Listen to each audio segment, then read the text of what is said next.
Aksi seekor sapi kabur ke pemukiman warga sepertinya bukan hal asing lagi. Beberapa kali peristiwa seperti itu terekam dan menjadi viral di media sosial. Baru-baru ini viral seekor sapi terekam masuk ke dalam sebuah minimarket menimbulkan kepanikan. Video tersebut viral usai diunggah akun Instagram @makassar_info.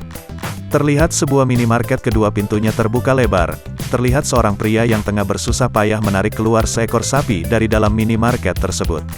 Kejadian unik, sapi masuk ke dalam minimarket, tulis @makassar_info sebagai caption unggahannya.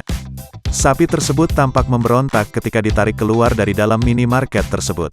Dengan kekuatan penuh pria diduga penggembala atau pemilik sapi menarik hewan tersebut keluar dari minimarket. Sontak unggahan tersebut mendapat beragam komentar kocak warganet. Bahkan ada yang berkomentar bahwa sapi tersebut ingin mendinginkan badan.